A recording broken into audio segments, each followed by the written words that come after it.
Oi, gente, tudo bem com vocês? Espero que sim. Hoje eu vou trazer aqui uma sequência às nossas aulas em que eu analiso textos enviados por vocês. E hoje a gente vai analisar um texto que foi escrito a partir do tema de 2025. E eu acho interessante escrever textos de temas que já passaram, por quê? Porque aí tu já treina com uma prova real. Tu já vê como a proposta se apresenta, e é isso que eu vou fazer agora. Eu vou aproveitar que esse texto foi escrito a partir de uma proposta do próprio vestibular, para te mostrar como também se lê esses textos, né? Muitos têm dúvidas, né? O que eu posso fazer com esses textos? Eu posso tirar informações daqui? Então eu vou dar uma passada rápida entre esses textos e te mostrar o que eles fazem, tá? Os textos da UFSM, ele oferecem perspectivas diversas sobre o tema, tá? O que é isso? São perspectivas de diferentes vozes da sociedade, são diferentes visões. Isso aconteceu e sempre acontece, praticamente quase sempre acontece nos temas da UFSM. Aqui não foi diferente. Nós tínhamos aqui a proposta de escrever um artigo de opinião a respeito do uso de IA nos textos acadêmicos, então especificamente em textos acadêmicos. O que acontece? O primeiro texto aqui, ele traz um conceito do que é inteligência artificial. Até aqui, o primeiro e segundo parágrafo, ele traz ali um conceito do que significa isso. E aí, como de praxe a UFSM faz, a proposta diz que hoje há uma polêmica em torno disso. Então, o que ela diz ali? Enquanto empresas e especialistas veem benefícios da IA na produção de textos em muitas áreas, educadores têm debatido implicações, ou seja, consequências do uso dessas ferramentas no processo de ensino-aprendizagem. Então, aqui nitidamente, de fato, há uma polêmica. Enquanto uns veem benefícios, outros veem impactos negativos. A popularização desses temas de geração de textos, imagens e dados tem levantado discussões sobre os limites éticos do uso dessas tecnologias, principalmente na escrita acadêmica. E essa é uma das preocupações que tem permeado as universidades, e a UFSM não está fora disso. É isso que o texto está dizendo. Não é a primeira vez que a UFSM traz temas autorreferenciais, digamos assim, né? O próprio tema menciona a UFSM. Lá em 2015, se não me engano, teve um tema que pedia para o vestibulando escrever uma carta aos seus veteranos se posicionando sobre o trote universitário. E aí muitas cartas ali escreveram, inclusive, o trote universitário da UFSM. Então, é bem comum, tá, gente? Vamos lá. Temos aqui, então, um tema que é polêmico, que gera várias vozes, e a partir disso tu precisa se posicionar. Mas olha só que legal, a proposta vai te dar essas vozes. Então, a primeira voz aqui é do Lucas Câmara, CEO do blog tal ali. E aí, o que ele diz? Que a ferramenta de IA ajuda a garantir que o conteúdo final de um texto seja claro, coeso e livre de erros, porque ele tem muitas correções gramaticais envolvidas. Então, essa primeira voz está se posicionando a favor do uso de IA nos textos acadêmicos. A segunda voz está dizendo também que é positivo esse uso da IA, porque na produção acadêmica a IA oferece autonomia, quer dizer, automatiza tarefas tediosas e repetitivas, permitindo que o pesquisador foque em atividades mais criativas. Esse é um baita argumento, inclusive, né, para defender o uso da IA. Tipo assim, tarefas que o pesquisador leva tempo para fazer e que ele acaba perdendo tempo de outras tarefas mais importantes, são beneficiadas pelo uso da IA. Show! Terceiro texto. Também está trazendo uma perspectiva positiva a respeito desse uso. Está dizendo que às vezes o escritor, a pessoa que está escrevendo, tem um bloqueio ali criativo e a IA pode oferecer ferramentas para ajudar nessa fase. Tipo, para dar uma ideia de esboço, para dar alguma ideia, até para começar o texto. Mas não quer dizer que a IA vai fazer todo o texto. Beleza. 3 perspectivas positivas. Na próxima página, nós temos 3 perspectivas negativas. Até bem equilibrado, mas isso não é uma regra, tá? Então, essa perspectiva aqui da revista do Instituto de Tecnologia de Massachusetts traz a ideia de que a IA, quer dizer, os grandes modelos de linguagem, quando captam dados, né, na internet, essa captação inclui coisas de todo tipo, inclusive as tóxicas, as idiotas, as falsas, as maliciosas, e acontece que os modelos de IA finalizados cospem essas falsidades como fatos, como coisas verdadeiras. E isso se espalha, inclusive, nos trabalhos acadêmicos, né? Essa é uma perspectiva negativa do uso da IA. A segunda perspectiva negativa diz o seguinte: embora, eu até acho interessante esse embora que a gente pensar bem, embora ferramentas como o ChatGPT possam fornecer respostas rápidas e fáceis a perguntas, ele não desenvolve habilidades de pensamento crítico e resolução de problemas. Então, é uma boa ideia que tu pode utilizar na formulação da tua tese. A terceira opinião negativa a respeito da IA no uso de trabalhos acadêmicos traz a ideia de que o risco de plágio é real. É muito fácil, inclusive, encontrar nessas respostas de IA textos e vídeos também com vieses de sexismo, de racismo e outras manifestações discriminatórias, porque a linguagem de IA se baseia naquilo que já existe. Então, também há o ponto aqui, são 3 pontos que ele traz, né, na verdade, dentro desse parágrafo. Há o terceiro ponto de que as respostas podem também podem ser incorretas ou incongruentes. Ou seja, além de ser incorretas, podem ser incoerentes, né, entre si. Então, quem está usando IA precisa ter uma atenção redobrada, não pode sair usando assim, né, como se a IA oferecesse todas as informações corretas. 3 perspectivas, então. A partir dessas perspectivas, gente, nós temos a proposta. E você, futuro estudante do ensino superior, o que pensa sobre o uso de IA na produção de textos na universidade? Gente, uma dúvida que surge sempre. Posso usar a máscara social no texto da UFSM, tanto no artigo quanto na carta? Esquece a questão da máscara social. Lá na carta, tu já vai ter essa condição, não é condição, essa situação de comunicação dada pela proposta, tá? Já é uma situação, tu é o remetente tal que vai escrever uma carta para X destinatário. Aqui no artigo de opinião, tu não vai inventar a máscara social.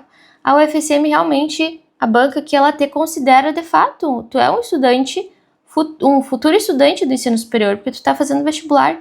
Então não precisa ficar escrevendo eu como vestibulando, ou inventar eu como advogado. Não faça isso. Só escreva ali a tua tese, defenda teu ponto de vista e vai retomando ao longo do texto esse ponto de vista, e é o que a gente vai fazer agora, analisando o texto enviado por uma das pessoas aqui que me assistem.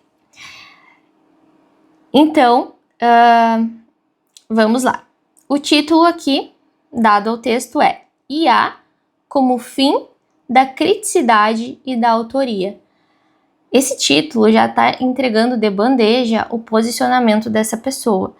Eu particularmente gosto desse tipo de título, porque é um título seguro, que com certeza tem a ver com o texto, né? Quando tu traz um título muito misterioso, se tu não tem muita noção do que tu tá fazendo, ele pode ficar incoerente com o teu próprio texto. Então, o título é um resumo do teu texto, do teu posicionamento, tá?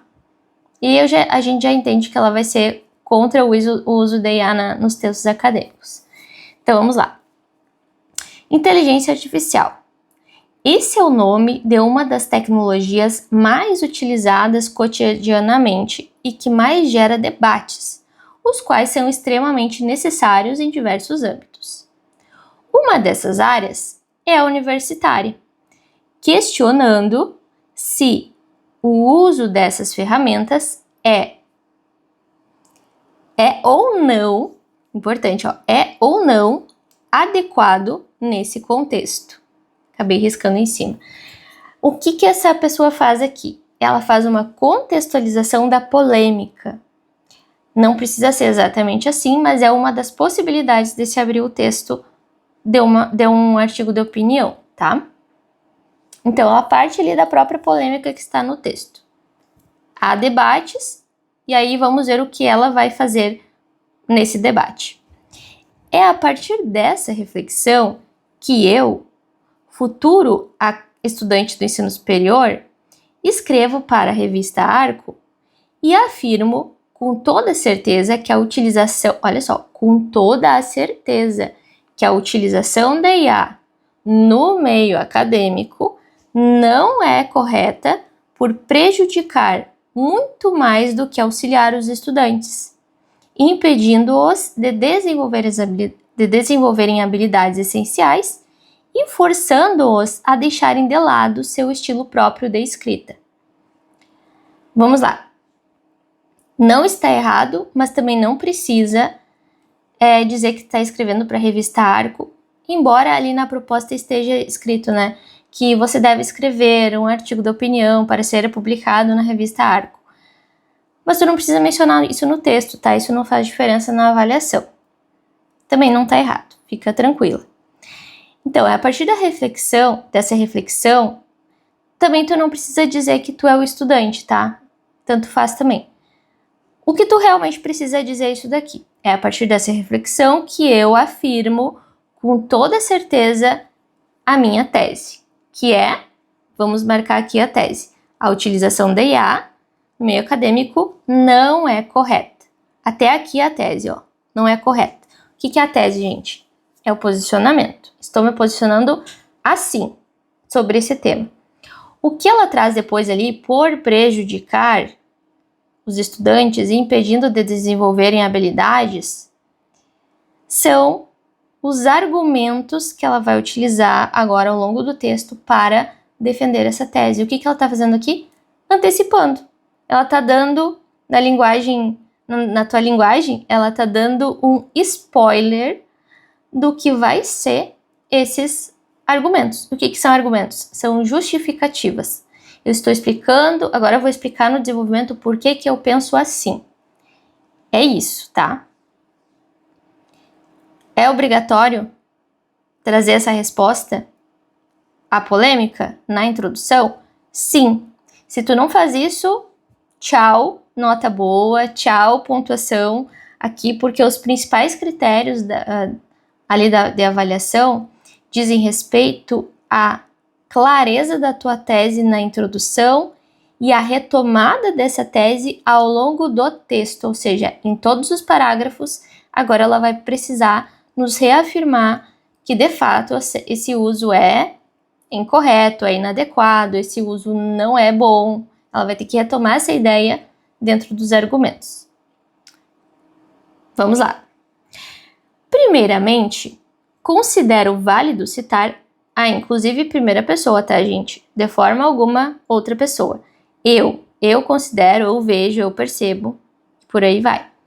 Considero válido citar a relação das inteligências sintéticas com a dificuldade em adquirir capacidades fundamentais da linguagem e da criticidade,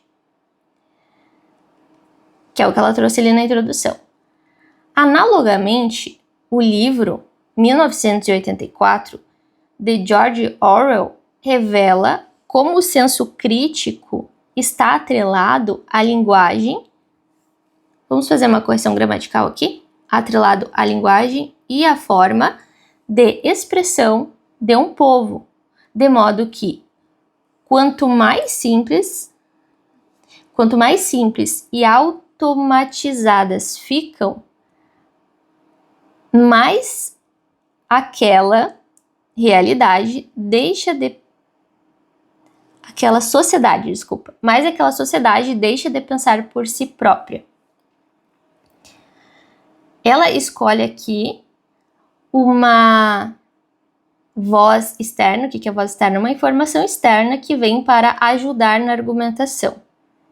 Eu vou continuar o parágrafo e depois a gente volta nisso. Diante desse cenário lamentável, a marca da autoria aqui, não tenho dúvidas de que o ato de escrever, assim como o de buscar e interpretar informações, é fundamental para a construção do senso crítico. Com a utilização da inteligência artificial para escrever textos, com destaque aos universitários, o tema sendo retomado.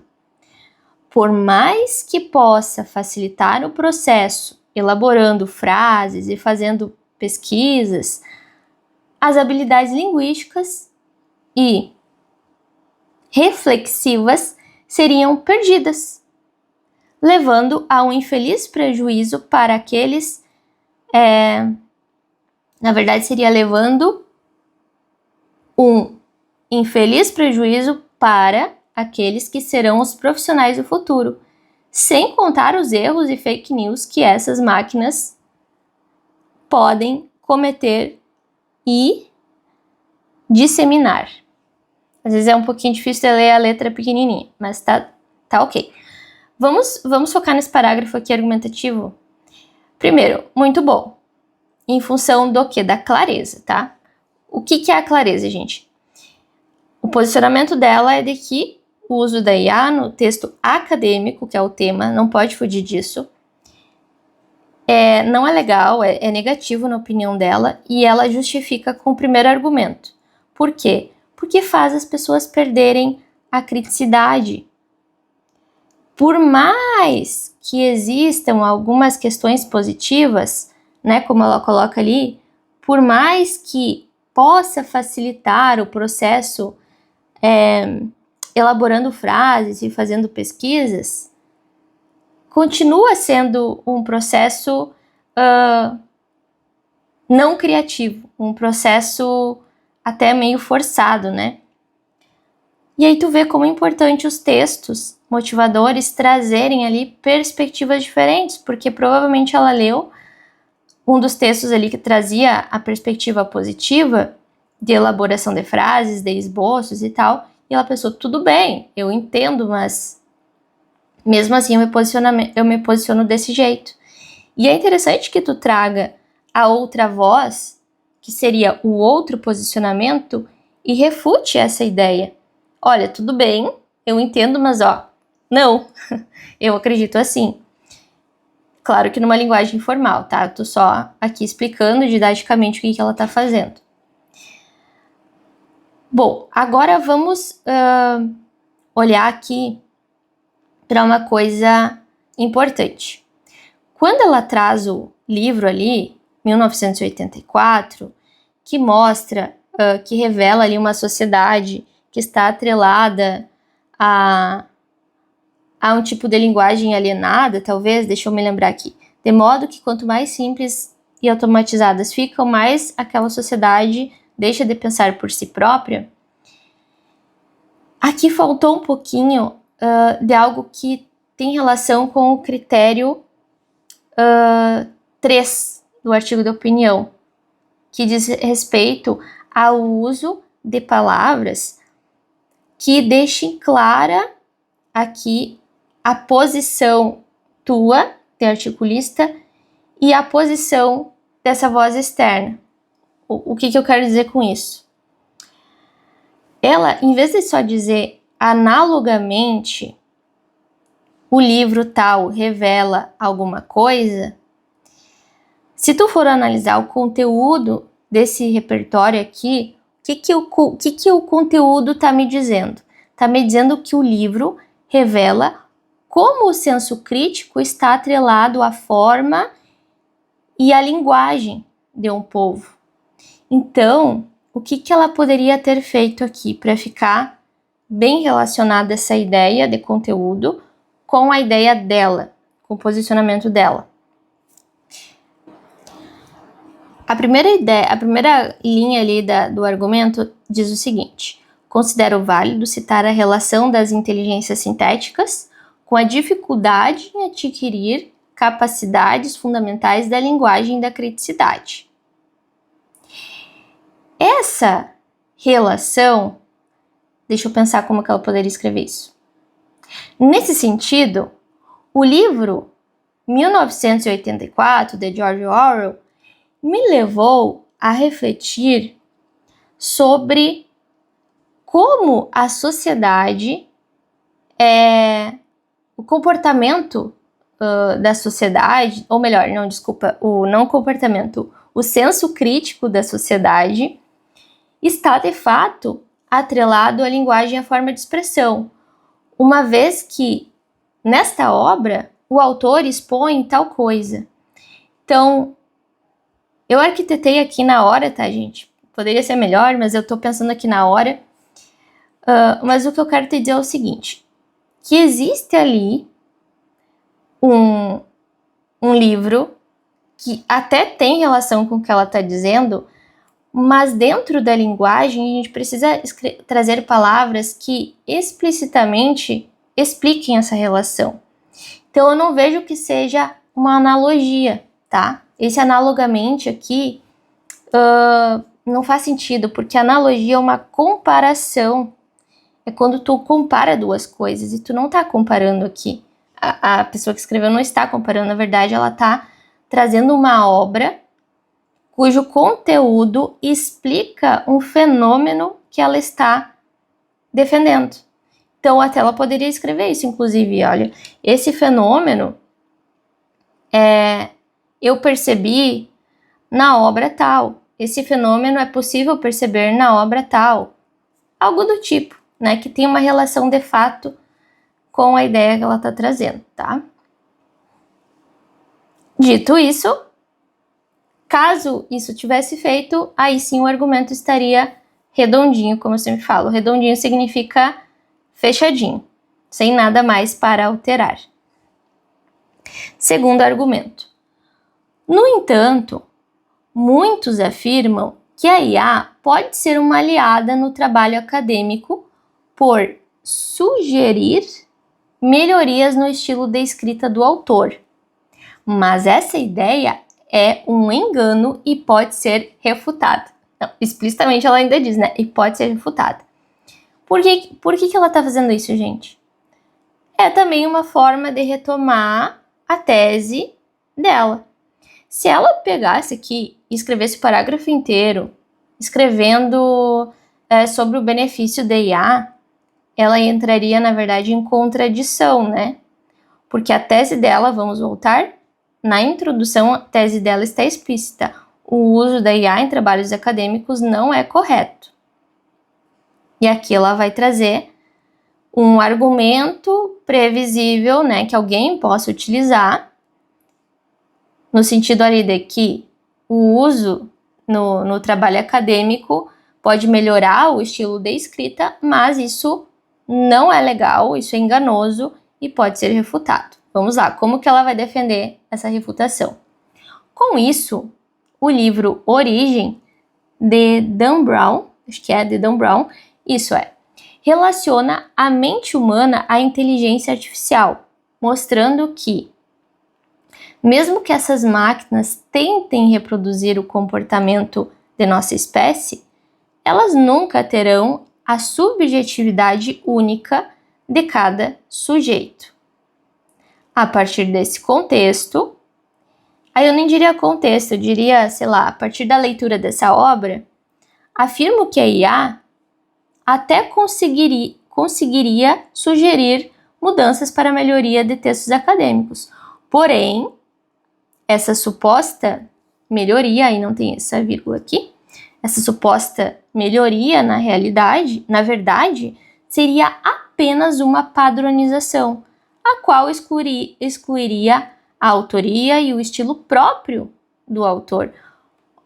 Olha que legal, inclusive as marcas de autoria que ela vai usando. Essa suposta melhoria, na verdade, na opinião dela, tá? Na verdade, seria apenas uma padronização. São palavras aqui de diversas classes gramaticais que fazem parte do critério 7, que é o critério que avalia os juízos de valor que tu vai trazendo ao longo da tua escrita. Não vale só lamentavelmente, tá, gente? Realmente, são muitas palavras. Eu não tô nem marcando todas aqui, né? Mas são várias palavras que ao longo do texto tu vai mobilizando.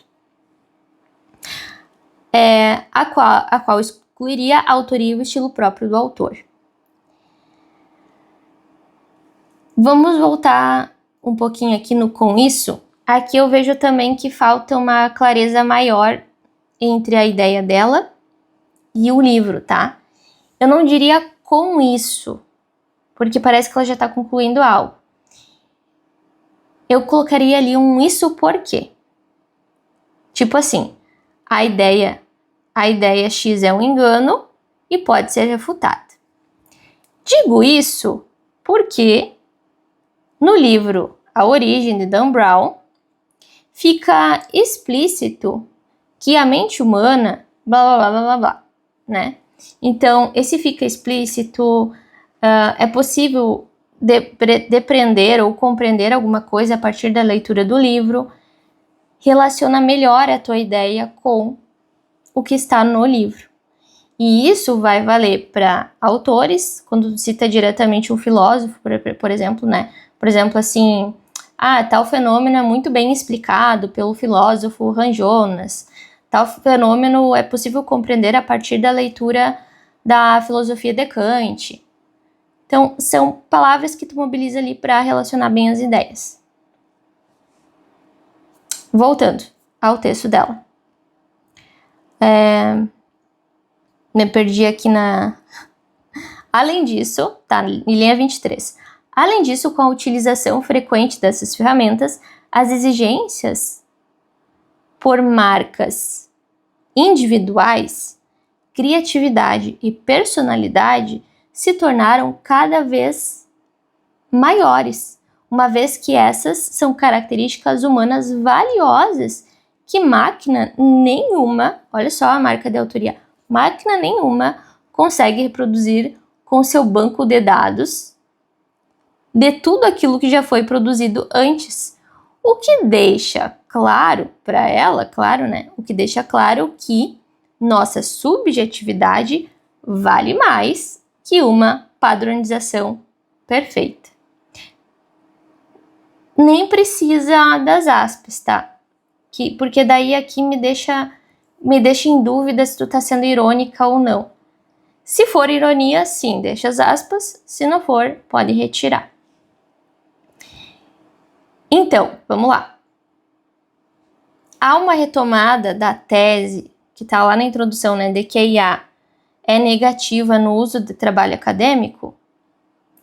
Sim, né, a gente tem ali no primeiro argumento essa retomada. E no segundo argumento também, porque ela fala, por exemplo, aqui, afirmo que a IA até conseguiria sugerir mudanças para a melhoria de textos acadêmicos. Porém, na verdade, isso aí seria apenas uma padronização. Então, ela retoma a tese dela de que esse uso é negativo. O uso onde? Nos trabalhos acadêmicos. Isso é muito importante. Isso faz parte do critério 2 e do critério 4. A retomada do tema e da tese ao longo do texto. E aí, aqui na conclusão, ela vai precisar fazer a mesma coisa, retomar a tese dela e, em seguida, no próximo período, digamos assim, trazer uma alternativa para isso, a partir do que ela defendeu. Isso é o critério 6, tá, gente? Então, vamos lá. Portanto, reafirmo, perfeito, ó, reafirmo, sem sombra de dúvidas, marca de autoria, que a IA não deve ser utilizada em textos universitários. Ótimo, retomou a tese. Feitos por aqueles que decidirão nosso futuro, por não desenvolver a capacidade crítica e por deixar de lado aquilo que é único. nosso estilo e subjetividade. Perceba que ela retoma não só a tese, mas os dois argumentos, a capacidade crítica e a subjetividade da escrita. Logo, acredito que as universidades devem valorizar mais a autoria nos trabalhos acadêmicos, característica que foge das normas fixas e que máquina nenhuma pode reproduzir. Acho que é isso, foge das normas críticas. Certinho. No segundo momento, então, ela propõe algo em relação ao que ela discutiu. Acredito que, sempre em primeira pessoa, acredito que as universidades devem fazer tal coisa. Não importa o que que importa é que seja coerente com o que foi discutido.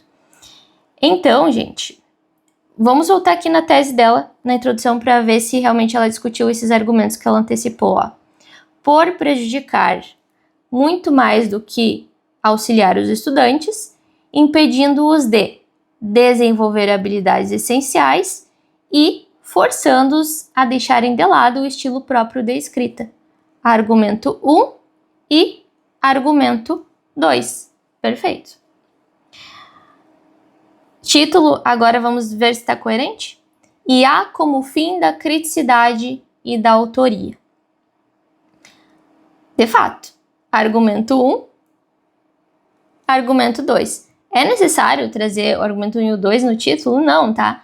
Poderia ser, tipo assim, e há como fim da escrita negativa, da escrita criativa, e há como fim dos verdadeiros trabalhos acadêmicos. Qualquer coisa ali que desse a entender essa tese. Mas ainda ela foi específica nos argumentos. Bem criativo, inclusive, esse título. Vamos analisar, então, a nota de acordo com os critérios. Bora lá, então. No critério 1, ela apresenta todas as etapas do gênero. Título, contextualização, que foi aquilo que ela fez no início do texto, contextualizou a polêmica ali, tomou uma posição em relação a isso, que é a tese, argumentou e trouxe uma conclusão. Tem todos os elementos nesse artigo de opinião, então, 1 ponto de 1. Critério 2.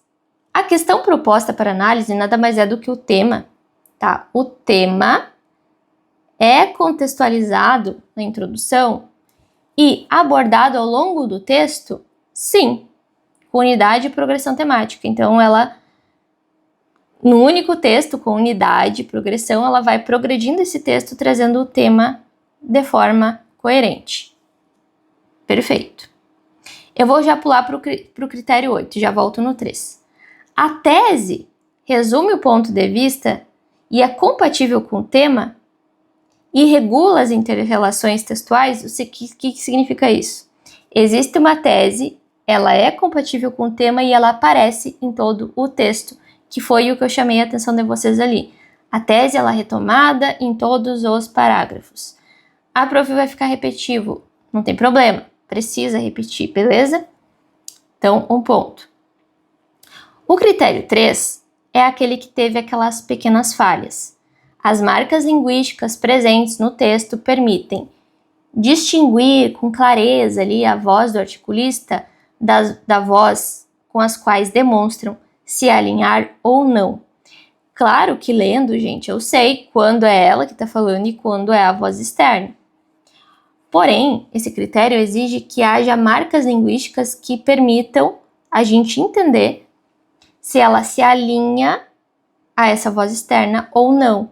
Por isso que eu disse, seria melhor que ela tivesse escrito, por exemplo, a obra tal explica muito bem o que eu estou dizendo. Tipo isso, né? Claro que não nessas palavras. Então, faltou um pouco dessas marcas, tá? Critério 5. Os argumentos apoiam-se em informações, fatos e outras vozes que corroborem, ou seja, que confirmem a validade da tese? Sim, ela traz vozes externas, então, nos 2 argumentos. E ainda, gente, ela traz outras vozes que ela utiliza ali para refutar ideias contrárias. Então, essa parte ali da refutação de outras vozes não chega a ser obrigatória no artigo, e sim na carta. Porém, eu aconselho muito a fazer isso, porque é uma baita estratégia argumentativa. Tu mostra que tu compreendeu o tema, tu compreendeu de que a ideia de que o tema na UFSM é polêmico, tem outras vozes, tem outros pensamentos, e que tu vai te posicionar de maneira muito marcante. Ou seja, eu sei que existem outras coisas, inclusive eu posso rebater algumas outras ideias, e se tu traz isso explicitamente no teu texto, tu vai estar ali se aproveitando de uma estratégia argumentativa muito persuasiva no texto argumentativo, tá? Então, ela gabarita com certeza esse critério. A conclusão reforça o ponto de vista e propõe alguma coisa? Sim, gabarita esse critério. A seleção lexical está apropriada ao campo semântico do tema. O que é isso? As palavras que ela traz aqui são palavras que fazem parte desse campo semântico que o tema está trazendo, desse sentido. Então, quando ela fala em escrita, quando ela fala em criatividade, em habilidade, quando ela fala em tecnologia, o que mais? Quando ela fala em acho que capacidade intelectual, algo assim, são palavras que remetem ali ao tema, embora não sejam sinônimos, né? A seleção, então, lexical, a seleção das palavras, está apropriada ao sentido do tema? Sim. A tese e as estratégias argumentativas. Eu pulei ali, mas agora eu vou voltar. Sim, as palavras dela, que ela usa aqui no texto, estão apropriadas tanto ao tema quanto ao posicionamento dela e à argumentação. Mas como que a gente seleciona palavras que estejam apropriadas à argumentação e à tese? Nada mais são do que juízos de valor. São recursos de avaliatividade, de modalidade, de gradação, como diz ali, que tu não precisa se estressar. São palavras, ou seja, de várias classes gramaticais que são usadas aqui para julgar o que eu estou dizendo. Então, quando ela diz ali, por exemplo, apenas uma padronização, poderia ser meramente uma padronização, ela está usando ali um advérbio que julga aquela padronização, digamos assim. Mas se ela dissesse, lamentavelmente os estudantes acadêmicos estão perdidos. Lamentavelmente, é o que eu estou sentindo em relação a isso. É um julgamento. Se eu disser, por exemplo, curiosamente, os acadêmicos que estão buscando blá blá blá, que estão buscando respostas na IA, são os mesmos que encontram dificuldade na sua profissão mais tarde. Curiosamente, olha só, eu acho curioso isso. Ou surpreendentemente, são palavras aí que vão trazendo juízos de valor e também sentimentos. Sentimentos são possíveis, tá? No artigo da opinião. Na minha percepção está ótimo, tá? Não falta aqui, tem vários recursos aqui expressivos.